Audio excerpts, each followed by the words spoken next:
Thank you so much for watching. I will support to you getting your desired band score in your IELTS exam. If you need a prediction material, you can check my Instagram page, link available in a description box.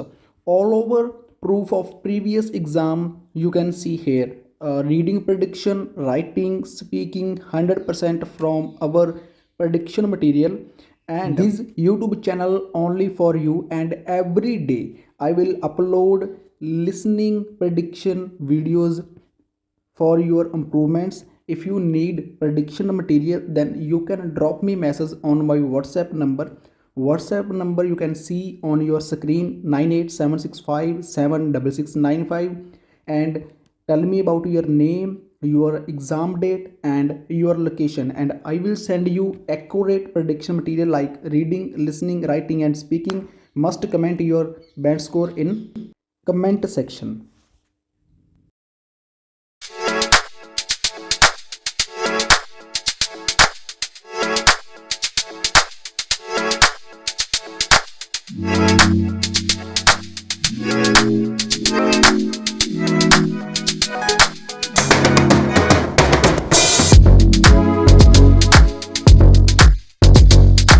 Tour over the phone. First, you have some time to look at questions 1 to 4.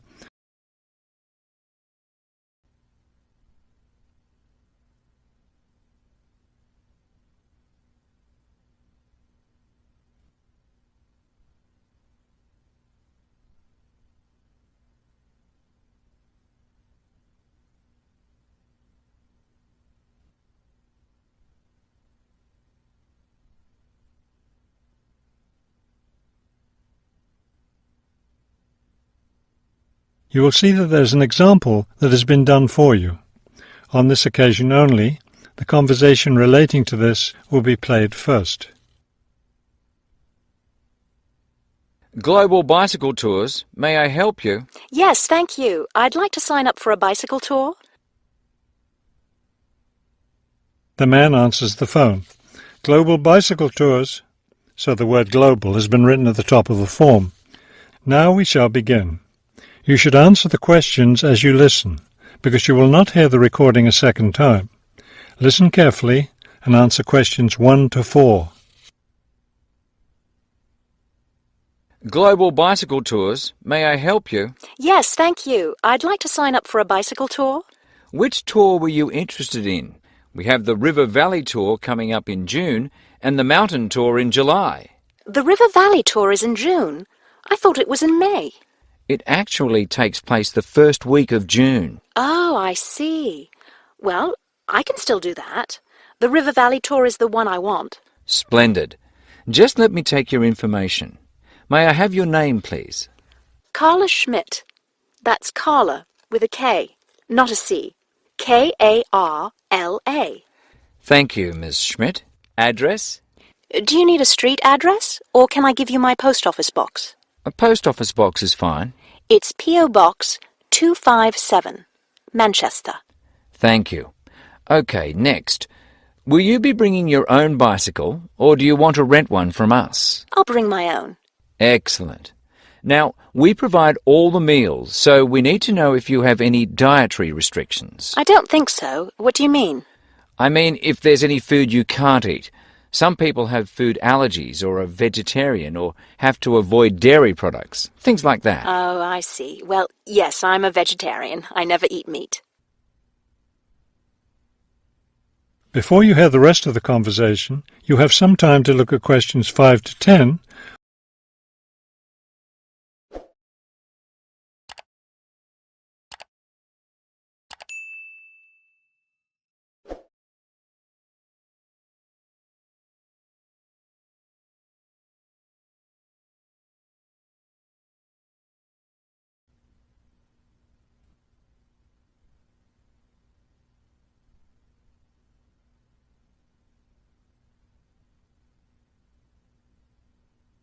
Now listen and answer questions 5 to 10. All right, I'll make a note of that. Now, the total cost of the tour is $750. That much? The price includes everything: Food, hotel, transportation, everything. Everything? Yes, everything. The only other thing is you'll want to tip the tour guide. We usually recommend 5% of the total tour cost. A 5% tip. I guess that's reasonable. In order to reserve your space on the tour, I'll need a 30% deposit. Do you need that right away? We generally ask for the deposit at least 4 weeks before the tour begins. The River Valley tour begins, 6 weeks from now. So you'll need to pay the deposit in 2 weeks. I think I can do that. I wonder if you could tell me something. How will our luggage be transported? Do we carry it on our bicycles? No, you leave that to us. We have a van that carries your luggage from hotel to hotel each day, so you don't have to worry about it. Great. I have a luggage rack for my bike, but I guess I won't have to bring that. No, you won't. But there are a few items we recommend that you bring. We can't control the weather, so you should bring a raincoat or rain gear. Yes, that's a good idea. And I should have my own spare tyre too, shouldn't I? Actually, you don't need that, as our guide always carries some. And of course, you won't need maps either, since our guide has the route all planned. What about a water bottle? I'll need that, won't I? Yes, you should definitely have a water bottle. A camera would be a good idea too, since that tour goes through some very scenic areas. I have a guidebook of that area. I wonder if I should bring it along. We don't recommend guidebooks. It would just be extra weight, and the tour guide knows a great deal about the area. Yes, I see. Is there anything else I need to know? I think we've covered the important points. I'll send you a tour brochure, and you can call again if you have any questions. Thank you very much. That is the end of section 1.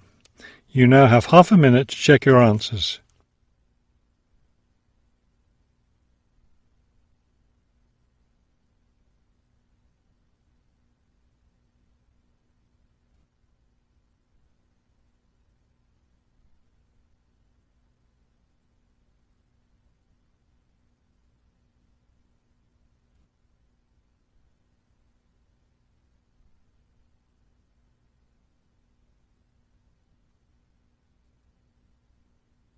Now turn to Section 2.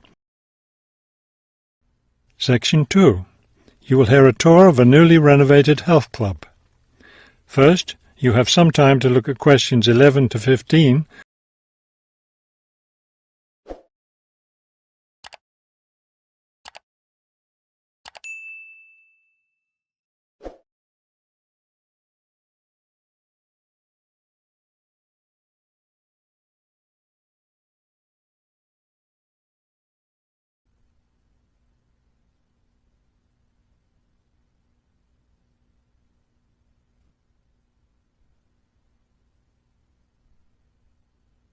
As you listen to the first part of the talk, answer questions 11 to 15. Thank you all for coming to see the new renovations to the Hartford Health Club. I know you'll be as pleased as I am to see the wonderful results of our months of hard work to improve the club and bring you the best facilities ever. We'll begin in here with the swimming pool. You'll notice the new colour of the adult pool, a lovely cool green. Now walk over here and look at the children's pool. It's the same green, but as you see, with brightly coloured sea creatures painted everywhere. Both of the pools needed painting, not only for maintenance, but I think the new colour greatly improves the atmosphere of this part of the club. Next, let's take a look at the locker rooms. Don't worry, there's no one using them just now. Doesn't it feel roomy in here? We've expanded both the men's and women's locker rooms, so now they'll be much more comfortable to use. There are bigger lockers, a good deal more room in the dressing area, and more places to store extra towels and equipment. Be careful as you walk through here. The floor's just been polished and may be a bit slippery. Let's go up to the exercise room next. Here, you'll notice a new floor. Walk on it. Doesn't that feel comfortable? It's a special material, softer than the old floor, an ideal surface for jogging and exercising. They had to move all the exercise equipment out while they were working on the floor, but don't worry, it will be brought back in before the end of today. Let's step outside now and look at the tennis courts. We haven't done a great deal here except to the equipment. We replaced all the nets and the ball throwing machine. Otherwise, everything is the same as it was before. Let's walk down this hallway, and here we are at the club store in its new location. We thought here by the entrance was a better place for it than where it used to be by the swimming pool. But it still has all the same items for sale: sports equipment and clothes in the club colours. Before you hear the rest of the talk, you have some time to look at questions 16 to 20.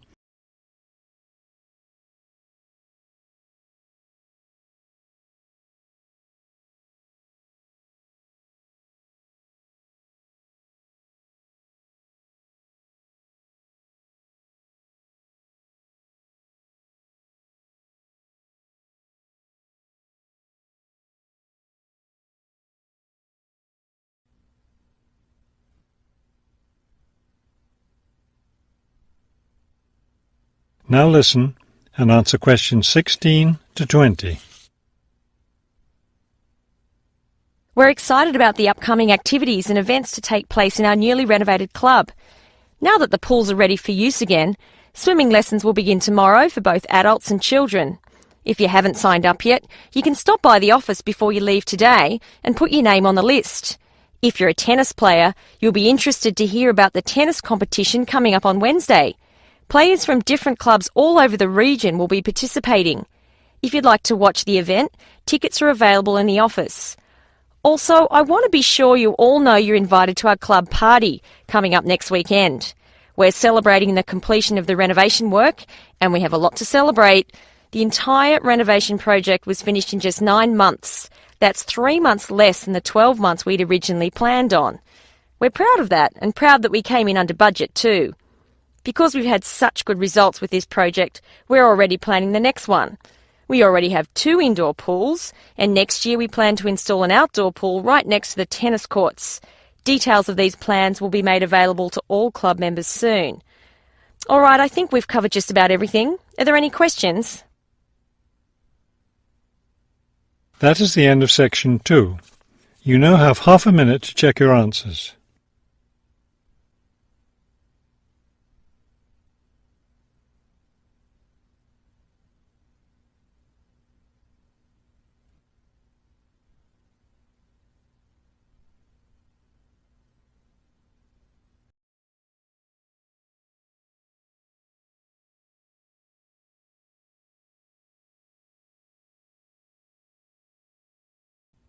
Now turn to Section 3.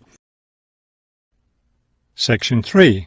You will hear a museum director talking to several student interns, explaining their internship duties at the museum. First, you have some time to look at questions 21 to 25.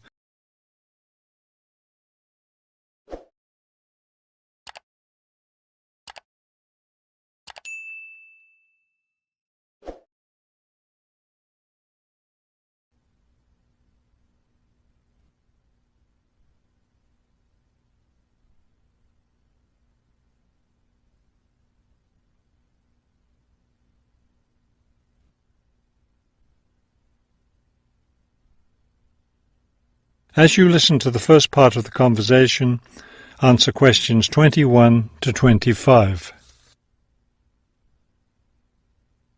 Welcome to the City Museum of Art. I'm Dr. Shirley Johnson, the director of the museum's internship program. Today, I'll be giving you an orientation to the museum and our museum administrator's internship program. Will we get a chance to tour the museum today? Yes, we'll start right now with a tour of the building. We'll skip the basement. Most of that part of the building is devoted to art conservation, which won't be part of your internship. Let's begin here on the ground floor with the museum offices. I guess this is where we'll be spending most of our time, helping with the office work. You'll spend some time working in here so you can learn what the administrative duties involve. But you'll also get a chance to experience all aspects of museum work. This room in here is the Museum Tours office. I'm interested in that. I'd really like to help out with the tours. That's great, because you'll all have a chance to lead some tours, and maybe even to develop a tour of your own, too. Let's go up to the second floor now. This is the boardroom in here, isn't it? Will we get to go to board meetings? Only members of the board of directors attend those. Now, back here behind the galleries are the classrooms. You're all welcome to attend any class you want at no charge. But we won't be teaching any, will we? No, the staff of the education department is responsible for that. Let's move up to the third floor now and the research department. Each of you will spend some time working in here. Great. I'd like to help with the research. We're working on some very interesting research projects right now. Also, as an extension of your research work, you'll probably contribute to some of the museum's brochures. I'm looking forward to that. I like writing about art.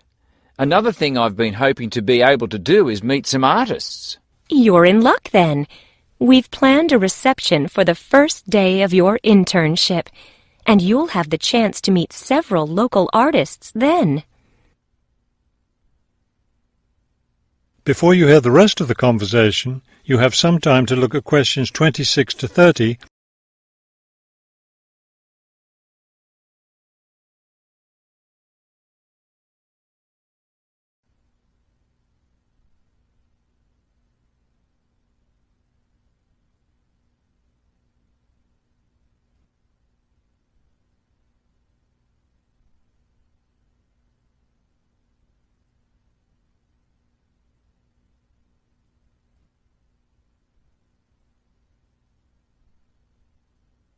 Now listen and answer questions 26 to 30.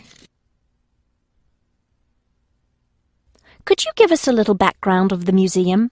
I mean, when it was built and some information about the collections and things like that? Of course. The main part of the museum was built in 1895 with a combination of public and private funds. The new wing was built 60 years later with a donation from the Rhinebeck family. That part of the museum was built for the modern art collection, wasn't it? Yes, it was.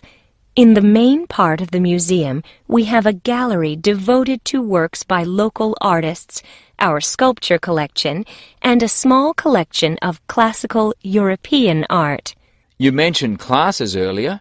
What kinds of classes does the museum offer? In our adult education program, we offer a series of art history classes, and for children, we have a program of arts and crafts workshops. You can get a brochure from the office that will give you more information. I saw a lot of chairs set up in the main hall.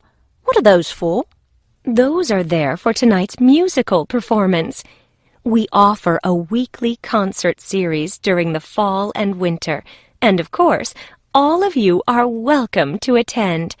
Now, if there are no more questions, let's step into my office and I'll show you your schedules.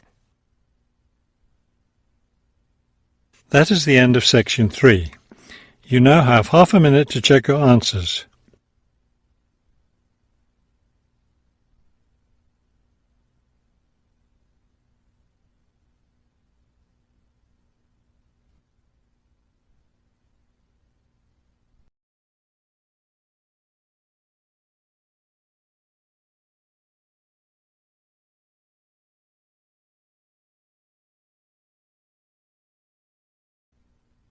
Now turn to section 4. Section 4. You will hear a lecture about the history of the tomato. First, you have some time to look at questions 31 to 35.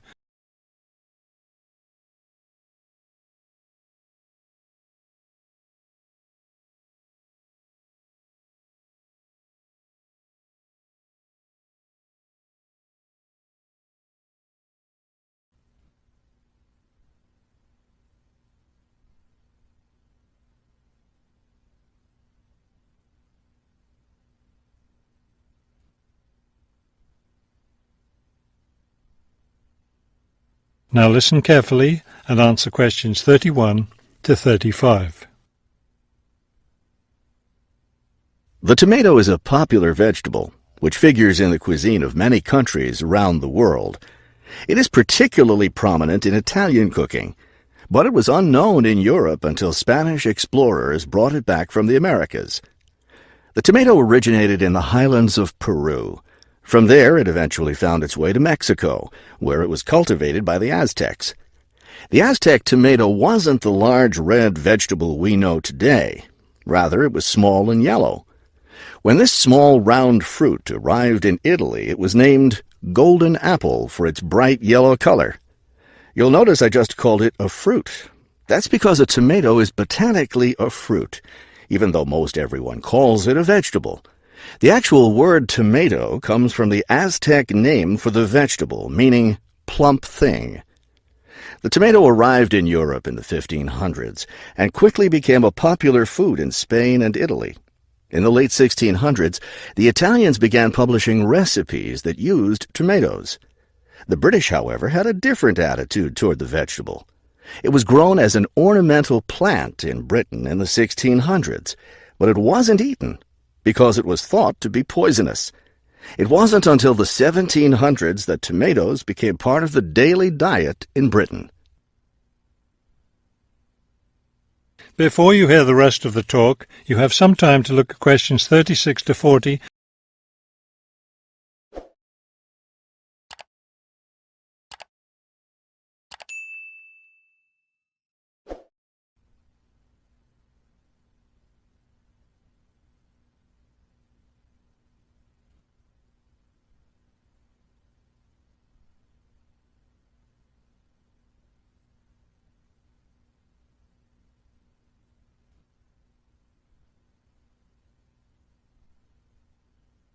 Now listen carefully and answer questions 36 to 40. In the United States, tomatoes were also used as ornamental plants rather than as food for a long time. This attitude began to change in the 1800s. In 1806, a gardener's calendar mentioned that tomatoes could be used to improve the flavor of soups and other foods. Thomas Jefferson did much to enhance the tomato's reputation as a food. He first served tomatoes to visitors at his home in Virginia in 1809. Then in 1820, a man named Robert Gibbon Johnson decided it was time to discard once and for all the idea that tomatoes were poisonous. To prove his point, he ate 1 kilo of ripe red tomatoes in public. 2,000 people gathered to watch this feat, which took place on the steps of the courthouse in Salem, Massachusetts. Amazingly enough, Johnson survived this stunt. The popularity of the tomato as a food began growing rapidly. Soon people all around the country were eating tomatoes. By the 1830s, American newspapers and magazines were publishing thousands of tomato recipes. However, all those recipes involved using tomatoes in some cooked form. Tomato salads and sandwiches were still unknown. It wasn't until a century later, in the 1930s, that it became popular for people to eat raw tomatoes. That is the end of section 4. You now have half a minute to check your answers.